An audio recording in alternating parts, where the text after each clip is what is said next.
in me will bear much fruit.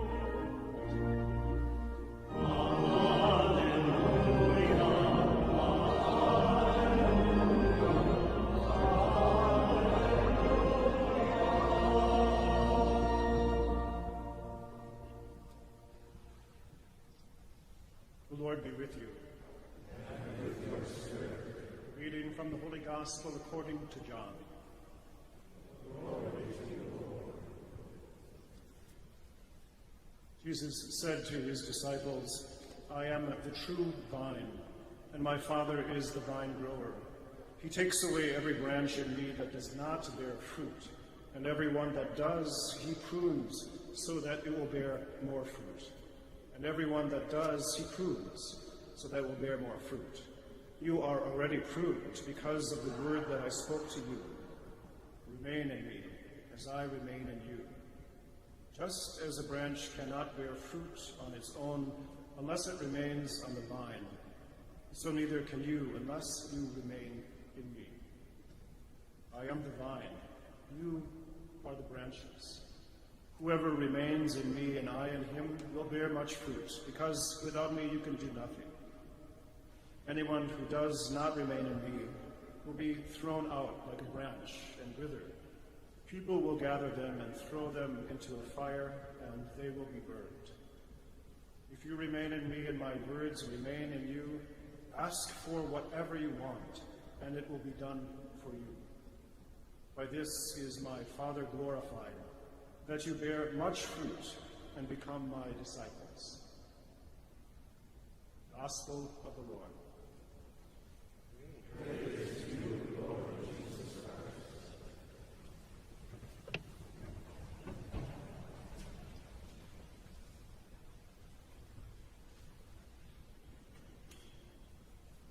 In the summer, I like to help out a bit in our Abbey garden. Until harvest, gardening is all about planting, weeding, and watering. Weeding is pretty satisfying. You just pull out all the weeds, and all that remains are the vegetables. Look at my nice row of carrots. Very satisfying. And watering is pretty basic too. You just grab the hose, turn the water on, and water the right amount. Now planting seeds is more mysterious. You entrust the seed to the darkness of the earth, be that a garden, a field, an orchard. I offer a short prayer when I plant a seed. Be still and know that I am God. Be still and know that I am God. In all things God be glorified. Seeds.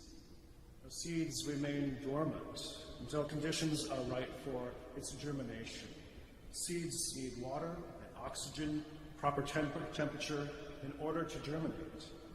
When the seed is exposed to these proper conditions, water and oxygen are taken in through the seed coat. The embryo's cell then starts to grow amazing, beautiful life. The seed is no longer a seed, it becomes something greater. A vine, a trunk, a living plant that bears fruit. Jesus often uses the imagery of creation in his parables, in his stories, doesn't he? Today's gospel, Jesus is the true vine, planted in us as a seed, so to speak, by the Father at our baptism. We allow this true vine to grow strong in us throughout our life. Our life becomes that fruitful branch for one another in this life of Jesus. Our branch is created to be fruitful, our life to be fruitful, to be generous for others. But the branch, Jesus warns, will wither if it does not remain in the true vine. So our branch, our life, is entrusted to Jesus, the true vine. A good bit of mystery. And what I mean by mystery is not, well, I don't know what all this Jesus stuff is about. Rather, a mystery is the reverence, the awe of Jesus' life in us. A mystery that deepens, that ever deepens throughout our life, like the sacrament of marriage. which is a symbol of Jesus' love for us and our love for Jesus. That relationship doesn't change. It grows, matures, is challenged, becomes beautiful. Our life is full of sacred mystery. The purpose of our life is not to solve that mystery like an equation, but to deepen it. The focus of our life is mystery. The process of our life is mystery. The outcome of our life is mystery. The reason is simple. Since the purpose of our life is to encounter God, who is the great mystery. The nature of life must be mystery from start to finish. Again, God is mystery not because we don't know about God, but because God is knowable, but deepens. Our life, then, is that fruit-bearing branch. We must entrust ourselves to the mystery of Jesus, the true vine. Entrust ourselves throughout our life that will help that branch grow. Our family, our friends, our work, our vocation. Ultimately, entrusting ourselves to Jesus. Entrust. Take that word with you. If you forget all the other words I say today, entrust. To entrust your life is the growing and the fruitfulness of our vocation. I understand vocation not as a goal to be achieved, a one-time, boom, got it thing, but as a mystery to be received. Our vocation, our entrusting ourselves, our being that branch, is not some fully formed thing that you hopefully find and stay there.